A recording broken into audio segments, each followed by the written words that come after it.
नमस्कार, आप देख रहे हैं स्वराज एक्सप्रेस पर किसान बुलेटिन और मैं हूं आपके साथ अनिका आर्यन। सबसे पहले खास खबरों पर डाल लेते हैं एक नजर। तय समय से आगे चल रहा है दक्षिण पश्चिम मानसून। मध्य प्रदेश और पूर्वी उत्तर प्रदेश तक पहुंचा मानसून।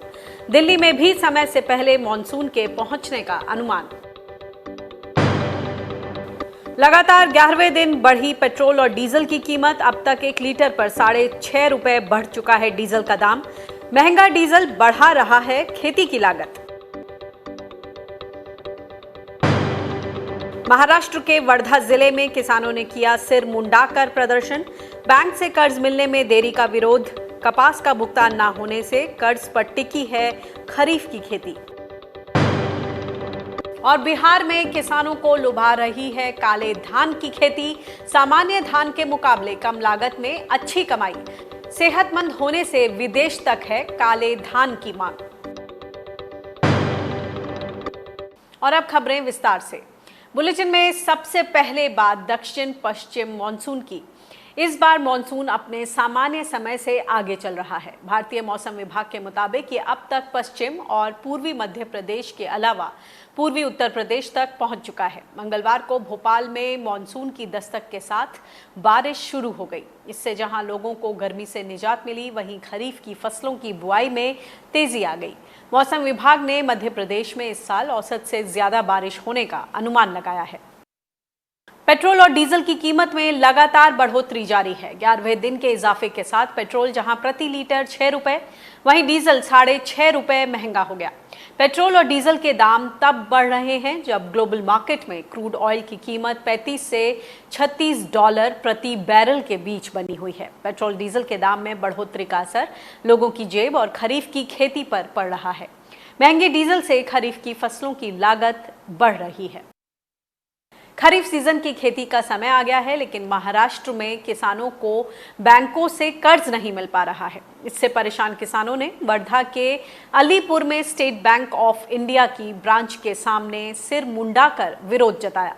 किसानों का कहना है कि पहले कोरोना वायरस की वजह से कपास की खरीद में देरी हुई और उसके पैसे भी अभी तक नहीं मिले हैं। इस बीच बैंक भी कर्ज देने में आनाकानी कर रहा है। इससे समस्या बढ़ रही है। उन्होंने हमको आश्वासन दिया कि अगले 7 दिन में यहाँ पर नए अधिकारी नियुक्त करके हम पीक कर्जा वाटप जो है उसमें जो दिरंगाई हो रही है वो पीक कर्जा वाटप करेंगे, ऐसा उन्होंने आश्वासन दिया। अगर 7 दिन में यहाँ पर नया अधिकारी नहीं आते हैं या पीक कर्ज में और दिरंगाई रहती है तो हम और किसानों के लेके यहाँ से भी इससे भी बड़ा आंदोलन करेंगे।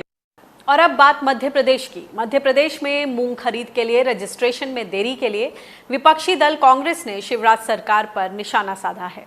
प्रदेश में किसान कांग्रेस के कार्यकारी अध्यक्ष केदार शंकर सिरोही ने पूछा कि आखिर किसानों के ऑनलाइन रजिस्ट्रेशन में देरी क्यों हो रही है, जबकि इसका इंतजाम कमलनाथ सरकार के कार्यकाल में कर दिया गया था। दरअसल राज्य के कृषि मंत्री कमल पटेल ने 2 जून को ही ऐलान किया था कि 4 जून से 15 जून तक मूंग खरीद के लिए किसानों का रजिस्ट्रेशन होगा, लेकिन अब तक रजिस्ट्रेशन शुरू नहीं हो पाया है। इससे किसानों को घाटा उठाना पड़ रहा है, क्योंकि खुले बाजार में मूंग का दाम 3100 से 6500 रुपए क्विंटल के बीच चल रहा है, जबकि इसका समर्थन मूल्य 7050 रुपए प्रति क्विंटल घोषित है। मूंग की दाल के किसानों पर और ज्यादा अपडेट लेते हैं। क्या है स्थिति ग्राउंड पर, और हमारे साथ बातचीत करने के लिए किसान नेता मध्य प्रदेश से राहुल राज जुड़ गए हैं। राहुल, स्वागत है आपका किसान बुलेटिन में। ये बताइए कि मूंग की दाल के किसान बेहद परेशान हैं। 2 जून को कहा गया था कि 4 जून से रजिस्ट्रेशन शुरू हो जाएंगी, और जो कृषि मंत्री कमल पटेल लगातार कह रहे हैं कि हम किसानों के हमदर्द हैं, हम उनकी पूरी कोशिश कर रहे हैं कि इस पर जल्दी से जल्दी खरीदी शुरू हो जाए, और वो उसकी बात भी कर रहे हैं कि हम सुनिश्चित करेंगे कि खरीदी हो। लेकिन क्या आपने कभी इस तरह की देरी देखी है, और इस देरी का क्या कारण मानते हैं आप? देखिए अनिका जी, इतनी लेट लतीफी कभी भी देखने में नहीं आई। अमूमन रजिस्ट्रेशन जो होता है वो कटाई के समय उससे पहले ही हो जाता है, क्योंकि कटाई के बाद फसल आदमी निकालेगा, इसके बाद उसका मैसेज आएगा, फिर वो मंडी में जाएगा। इतने प्रोसेस का समय और लगने वाला है। अभी तो रजिस्ट्रेशन हुआ ही नहीं है। 1 से 15 जून का जनसंपर्क पे कब से लिखा हुआ है 1 से 15 जून में रजिस्ट्रेशन होगा। कृषि मंत्री कुछ और कहते हैं, वो कहते हैं कि हम रजिस्ट्रेशन करा रहे हैं, एक के बाद इनके ट्वीट आते हैं, लेकिन कोई सीरियसनेस नहीं है, जवाबदेही नहीं है। किसी से कोई सवाल करो तो उसके पास कोई जवाब नहीं है। हर बात के लिए कोरोना को आगे कर देते हैं। यार कोरोना है, हम भी समझते हैं, लेकिन कोरोना के चलते आप किसान की जो मूलभूत सुविधाएं हैं, जो चीजें हैं, उनको तो नहीं कर सकते ना। आप देखिए मूंग अपने समर्थन मूल्य से इतना नीचे बिक रहा है कि किसानों की मजबूरी है, मानसून ऊपर से है, किसानों के पास भंडारण की व्यवस्था होती नहीं है, तो खुले में रखने के बजाय वो बेचना पसंद कर रहे हैं, क्योंकि अगली फसल की तैयारी करनी है और जो नुकसान होगा उसकी भरपाई के लिए उनको फिर कर्जा लेना पड़ेगा, फिर वो कर्ज के बबर जाल में बचेंगे साहूकारों से लेके। तो मूंग का समर्थन मूल्य पे बिकने की गारंटी किसमें होती है? सरकारी खरीद में, वो हो नहीं पा रही है। और मुझे ये चीज समझ में नहीं आ रही कि रकबा जो मूंग का जो है ग्रीष्मकालीन मूंग का, वो 4,40,000 हेक्टेयर के लगभग है कृषि विभाग के अनुसार, जिसमें से नर्मदापुरम संभाग यानी हरदा होशंगाबाद जिले का रकबा है 2,60,000 या 40,000 हेक्टेयर के लगभग है, जो 3,90,000 मेट्रिक टन उत्पादन इस बार उन दो जिले में हुआ है। जब हरदा होशंगाबाद जिला, हरदा खुद का मंत्री जी का जिला है, उसकी चिंता उनको नहीं है, तो मैं उस इंसान से क्या उम्मीद करें कि वो मध्य प्रदेश की चिंता करेंगे? गोलमोल जवाब देते हैं, गोलमोल बातें करते हैं, बस हर चीज के लिए भविष्य का सुनहरा सपना दिखा देते हैं। तो ऐसे में तो किसान के पास निजी मंडियों में बेचने का ही विकल्प बचेगा। वहाँ क्या उन्हें सही भाव मिल सकेगा? खरीफ की बुआई भी करनी है, कहाँ से इन किसानों के हाथ में पैसे आएंगे? ये इंतजाम कहाँ से होगा? देखिए अनिका जी, जैसा मैंने पूर्व में कहा कि निजी मंडियों, निजी व्यापारियों के पास किसान बेचने को मजबूर है, क्योंकि समर्थन मूल्य पे खरीदी की सुनिश्चितता केवल सरकारी खरीद में होती है। सरकारी खरीद में लेट लतीफी का नतीजा ये होता है कि बेचारा किसान मजबूरी में बाहर बेचता है। बाहर बेच के जो नुकसान होता है उसकी भरपाई के लिए वो बाहर से कर्जा लेता है, साहूकारों के कर्ज के भंवरजाल में फिर से फंस जाता है, जो कि अब हो रहा है। और निजी मंडियां खोलने से किसान का जो रवैया है वो ये हो जाएगा कि भाई वो सरकारी खरीद में जाएगा, सरकारी खरीद में लेट लतीफी होगी, सरकारी खरीद वाले कह देंगे भैया तुम बाहर जाके बेच लो, ज्यादा जल्दी है। तो आज जब सरकारी खरीद वाले सीरियस नहीं होते हैं तो निजी मंडी के बाद तो उनका सीरियसनेस पूरा खत्म हो जाएगा, जिसका नतीजा ये है कि आप मूंग का जो उदाहरण अपन आज बात कर रहे हैं, मूंग का रजिस्ट्रेशन नहीं हुआ तो कहां बेचना पड़ रहा है? प्राइवेट आदमी को बेचना पड़ रहा है। फायदा किसका हो रहा है? प्राइवेट व्यापारी को हो रहा है। तो ये जो निजी मंडियों का पूरा षड्यंत्र है, ये पूरा का पूरा निजी व्यापारियों को लाभ दिलाने के लिए, ताकि निजी व्यापारियों के पास जो पैसा आएगा, बड़े बड़े उद्योगपतियों जो इस फूड मार्केट में उतरेंगे, उनके पास जो पैसा आएगा उसका चंदा सीधा सीधा राजनीतिक पार्टियों को, राजनीतिक नेता को जाएगा। इसके चक्कर में वो किसान का गला घोटने का षड्यंत्र चालू कर रहे हैं। और अभी जो खरीफ की बोनी करनी है उसके लिए किसान को पैसा चाहिए। आप समर्थन मूल्य पे मूंग की खरीदी के लिए रजिस्ट्रेशन का चालू नहीं कर रहे हैं, किसान मजबूरी में औने-पौने दाम पे बाहर बेच रहा है, किसान दोबारा कर्ज में दबता जा रहा है। इसका समस्या का समाधान निकालने के बजाय सरकार क्या कर रही है? बस मुंह चला रही है, टीवी पे बैठ के वक्तव्य दे रहे हैं, किसान भाइयों ट्विटर खेल रहे हैं।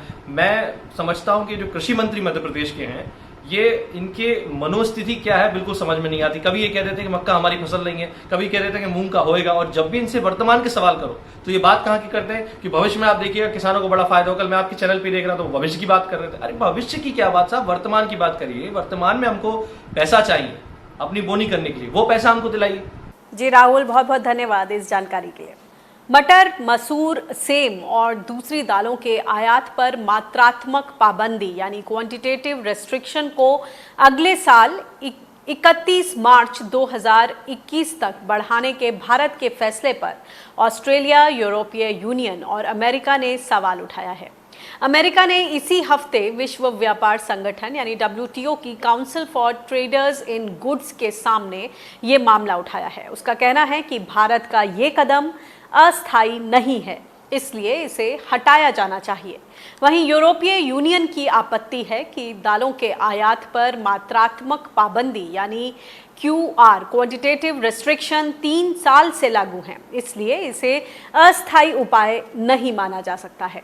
इसके अलावा यूक्रेन की शिकायत है कि 2021 में भारत ने पीली मटर के आयात का कोटा 0 रखा है, जो कि चिंता की बात है। इस पर भारत ने दलील दी है कि घरेलू स्तर पर दालों के सरप्लस होने के दौरान उसे अपने किसानों की जीविका सुरक्षित रखने का अधिकार है और इस आधार पर बाजार के हालात की समीक्षा करता रहेगा। भारत में 2019-20 यानी जुलाई से जून के बीच 263 लाख टन दाल उत्पादन का अनुमान है, जो कि 260 और 270 लाख टन की सालाना घरेलू मांग के नजदीक है। बाकी कमी के लिए दालों के आयात की इजाजत दी गई है। इस बीच किसान नेताओं ने दालों के आयात पर रोक को सही कदम बताया है, ताकि किसानों को उनकी फसलों के सही दाम मिल सके। और इस पर और ज़्यादा बातचीत करते हैं, समझते हैं कि आखिर क्वांटिटेटिव रेस्ट्रिक्शंस को लेकर WTO के सदस्य देशों का क्या मानना है, इस पर बातचीत करने के लिए हमारे साथ ट्रेड एक्सपर्ट अफसर जाफरी जी जुड़ गए हैं। अफसर जाफरी जी, ये बताइए कि जो भारत में दाल के किसान हैं उनको कहा जा रहा है कि क्वांटिटेटिव रेस्ट्रिक्शंस अब अलाउ नहीं कर सकते हैं, क्योंकि इसकी वजह से जो दुनिया भर के प्राइसेस हैं वो डिस्टॉर्ट होते हैं, उन पर असर पड़ता है और दुनिया भर के किसानों पर भी असर पड़ता है।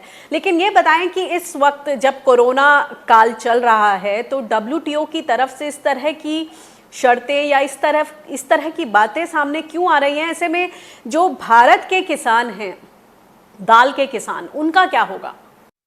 आपका जो पहला सवाल है उसका जवाब यह है कि WTO के अंदर क्वांटिटिव रिस्ट्रिक्शंस या मात्रात्मक प्रतिबंध बिल्कुल अलाउ नहीं है। और हिंदुस्तान ने 2001 में, जब आपको याद होगा, भारत का एक विमान एयर इंडिया का कंधार में जाके किडनैप हुआ था और उसको ले जा गए थे, उसी समय हमारा जितना भी मात्रात्मक प्रतिबंध था भारत ने उसको उठा लिया था, हटा दिया था। और अभी जो ये बात चल रही है दालों के ऊपर मात्रात्मक प्रतिबंध की हटाने की, उसमें भारत 2018 के अप्रैल से ये लगाता चला आ रहा है और 3-3 महीने के लिए एक्सटेंड कर रहा था। और अभी जैसा है उसने 2021 तक के लिए इसको एक्सटेंड कर दिया है। तो इसमें बात वही है कि भारत एक मार्केट के रूप में देखा जा रहा है और कुछ ऐसे देश हैं जैसे ऑस्ट्रेलिया, कनाडा, वो भारत के ज़रूरत के लिए दाल उगा रहे हैं कि वहाँ भारत खरीदेगा। और आज जब भारत के किसानों ने भारत को आत्मनिर्भर कर दिया है दाल में, तो उनके लिए ये खटक गया है, बहुत बड़ा उनके लिए एक चिंता का विषय बन गया है और वो चाह रहे हैं कि भारत हमेशा उनका बाजार रहे और इसीलिए वो दूसरे रूट्स भी चुनने की कोशिश करें, चाहे वो मुक्त व्यापार समझौते का रूट हो जिसके अंदर भारत को वो एक मार्केट के रूप में देखना चाहते हैं और चाहते हैं कि भारत इंपोर्ट करता रहे कनाडा से, ऑस्ट्रेलिया से, यूक्रेन से दालों का, चाहे वो आत्मनिर्भर हो या नहीं हो, लेकिन उनका बाजार खुला रहना चाहिए। उनका मार्केट, जो भारत एक मार्केट है, उनके लिए हमेशा खुला रहना चाहिए। जी, ऐसे में जो भारत के लिए अब किस तरह का रास्ता, क्योंकि ये संधियां, ये जो शर्तें हैं, FTAs हैं, ट्रेड एग्रीमेंट्स, ये भी ज़रूरी हैं, लेकिन अगर हम अपनी किसानों की बात करें तो अगर ये इंपोर्ट रेस्ट्रिक्शंस हटा दी गई, जैसे कि टेम्पररी भारत ने 3 साल के लिए क्वांटिटेटिव रेस्ट्रिक्शंस रखी हैं, अगर ये हटा दी गई तो ऐसे में तो भारत के जो किसान हैं उन पर बहुत बुरा असर पड़ेगा, उनको सही भाव नहीं मिलेंगे। तो अब भारत के लिए किस तरह का रास्ता अब देखते हैं कि उनको भी धक्का ना पहुंचे और जो ये अंतर्राष्ट्रीय संधियां हैं इन पर भी कोई दिक्कत ना आए, कोई आंच ना आए। जहां तक आपके दूसरे सवाल का है, कोई इसका बीच का रास्ता नहीं है। जब ये WTO में अलाउ नहीं है तो नहीं है। हाँ, उसमें दादागिरी चलती है। अब जैसे इंडिया चाइना के, USA और चाइना के बीच में जब एक ट्रेड वॉर हुआ तो USA ने चाइना के बहुत से चीज़ों पे जो है वो इंपोर्ट ड्यूटी बढ़ा दिया। उसी तरह भारत और USA के बीच में जब पिछले साल एक ट्रेड वॉर हुई थी तो भारत ने भी जो है बहुत से चीज़ों पे US के जो है वो ड्यूटी बढ़ा दी थी।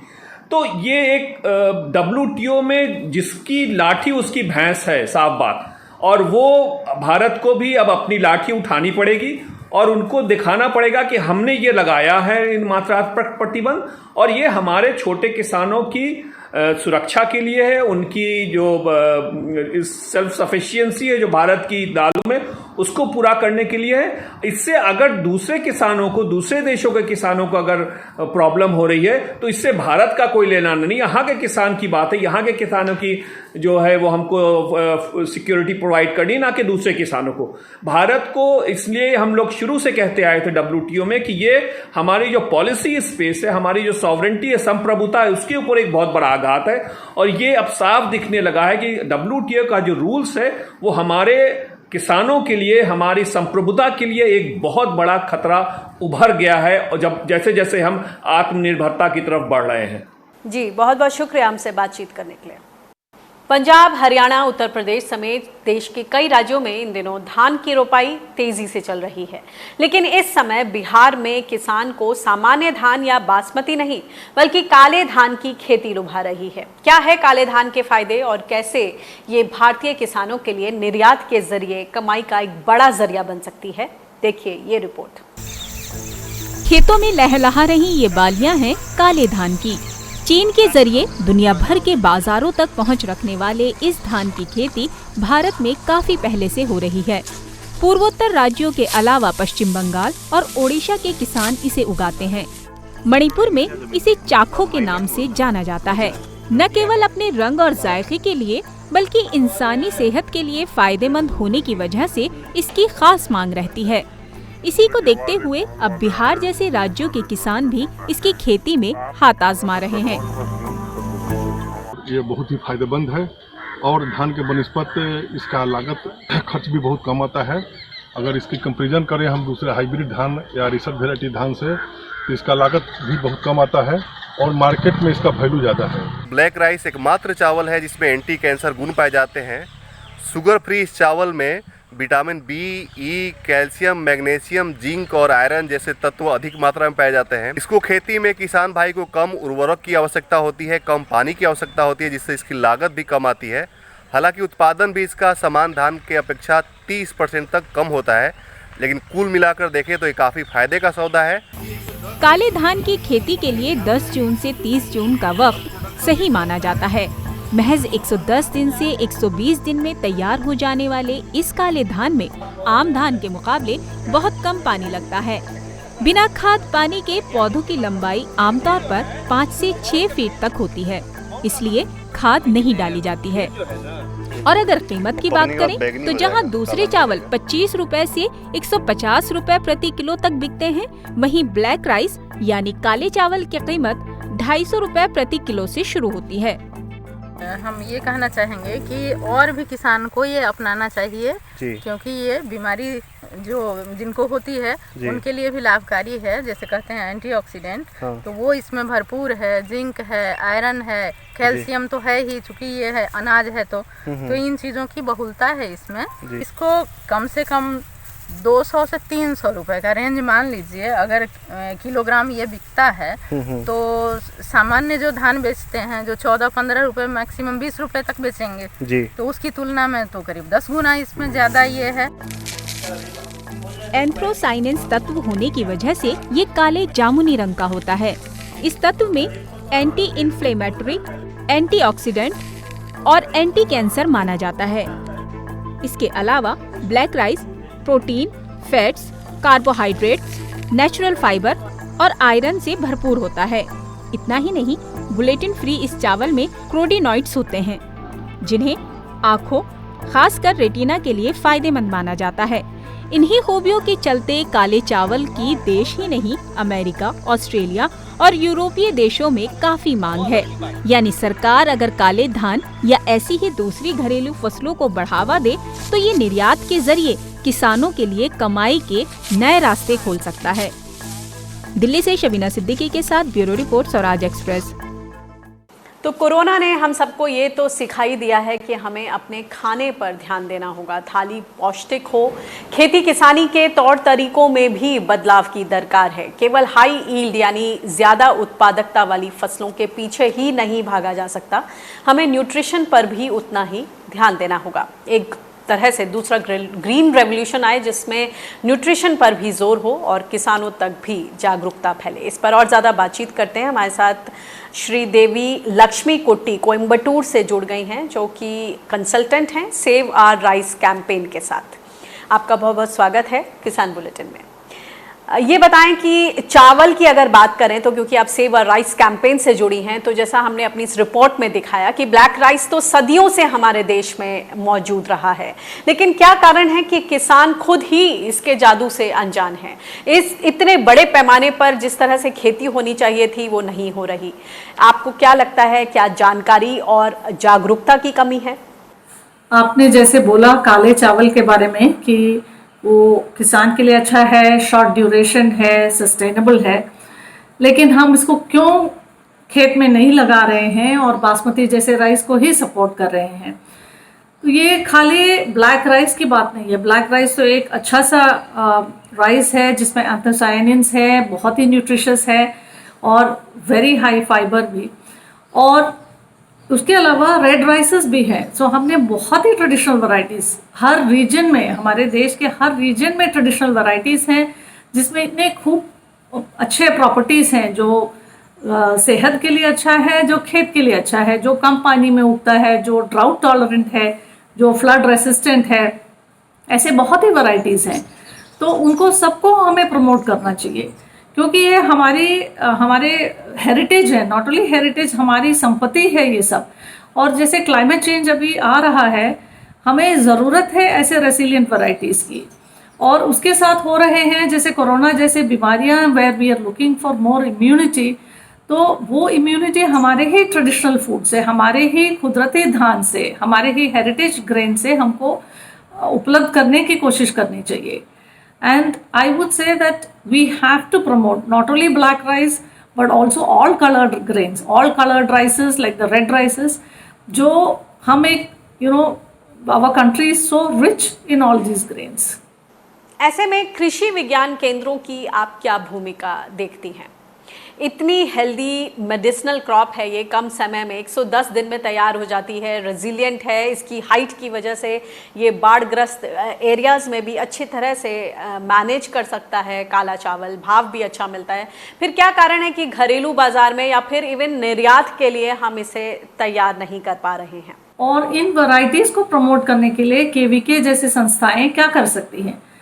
तो ये ग्रीन रेवोल्यूशन माइंडसेट से जब हमने बोला कि इम्प्रूव्ड वैरायटीज़ चाहिए, हाई यील्डिंग वैरायटीज़ चाहिए, उससे हमें बाहर आना चाहिए। इम्प्रूव्ड वैरायटी की भी जगह है, कीजिए इम्प्रूव्ड वैरायटी, लेकिन ट्रेडिशनल वैरायटीज़ खराब नहीं है, उनको ऐसे ही बाहर मत फेंकिए, उनको ऐसे मत ट्रीट कीजिए कि हमें ज़रूरत नहीं है। चावल या धान एक कमोडिटी बन गई है। हम सोच रहे हैं कि 1 एकड़ में खेती करें तो कितना टन मिलेगा, कितना क्विंटल मिलेगा। हम नहीं सोच रहे हैं कि यही चीज़ हम खा रहे हैं। और ये जो है फूड सिक्योरिटी का फूड सिक्योरिटी के लिए भी नहीं, हमारी न्यूट्रिशनल सिक्योरिटी का भी एक रीज़न है। हमें चाहिए चावल न्यूट्रिशनल सिक्योरिटी के लिए। और दूसरी एक बात है अनिका, देखो बहुत सारे ट्रेडिशनल वैरायटीज़ जो हैं ऑर्गेनिक फार्मिंग में बहुत अच्छा करती हैं, उनका यील्ड जो है बहुत अच्छा होता है, उन्हें कोई केमिकल की इनपुट की ज़रूरत नहीं होती है। तो इसके साथ हमारा विन विन सिचुएशन हो गया। एक तरफ से हम अच्छे से ट्रेडिशनल धान को या कुदरती धान को उगा सकते हैं और दूसरी तरफ से वो ऑर्गेनिकली कुदरती तरीके से उगा सकते हैं बिना केमिकल्स के। तो हम अपने एनवायरनमेंट को भी प्योर रख सकते हैं और अपने हेल्थ को भी। और इसके लिए हमें सपोर्ट करना चाहिए अपने फार्मर्स को, अपने किसानों को ये धान करने के लिए। और हमारे एस्टैब्लिशमेंट को, एग्रीकल्चर एस्टैब्लिशमेंट को इनके सीड्स और उनके ऊपर उनके सपोर्ट बहुत ही करने की ज़रूरत। देश में एक ज़माने में कहा जाता है कि 1 लाख से ज़्यादा इंडिजिनस चावल की वैरायटी थी जो कि कहीं अब गुम हो गई है। क्या हम अपने खजाने में एक बार उसको फिर से खंगालने की ज़रूरत है? सुपर फूड्स के पीछे दुनिया है। हम किसानों को सरकार के ज़रिए इस तरह के सुपर फूड, इस तरह के बीज क्यों नहीं उपलब्ध करा पाते? क्या अड़चने आप देखती हैं? आपने सही बोला अनिका, 1 लाख के ऊपर हमारे हेरिटेज राइस वैरायटीज़ हुआ करते थे। सोचो कितना बड़ा नंबर है। और अभी हमें मालूम है बासमती, या साउथ में मालूम है पुन्नी या एक सोना मसूरी। उसके अलावा आगे पूछो तो हम बहुत ही लोग चुप हो जाते हैं कि और कौन सा राइस वैरायटी है। और हमने अपने कैंपेन में सेव आवर राइस में 1000 के ऊपर 1200 के ऊपर राइस वैरायटीज हमने सेव किए अक्रॉस 4 डिफरेंट स्टेट्स।